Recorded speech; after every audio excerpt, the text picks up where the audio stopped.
Sir, ಈಗ ನನಗೆ ನ್ಯಾಯಾಂಗದ ಬಗ್ಗೆ ಗೌರವ ಇದೆ. ನಾನು ತಾಯಿ ಚಾಮುಂಡೇಶ್ವರಿ ದರ್ಶನ ಮಾಡಿದ್ದೀನಿ. ನನಗೆ ದೇವ್ರ ಮೇಲೆ ನಂಬಿಕೆ ಇದೆ. ರಾಜ್ಯದ ಜನತೆ, ನಾನು ಸುಮಾರು 40 ವರ್ಷಗಳ ಕಾಲ ರಾಜಕೀಯದಲ್ಲಿದ್ದೀನಿ. ನನ್ನ ಜೀವನದಲ್ಲಿ ಇದೇ ಫಸ್ಟು ನನ್ನ ಮೇಲೆ ಕೇಸ್ ಇರೋದು.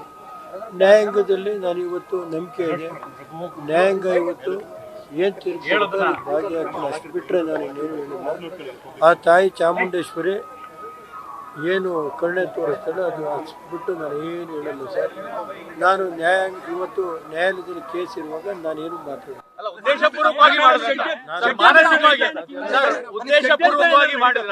ಅದೆಲ್ಲ ತಾಯಿ ಬಿಟ್ಟು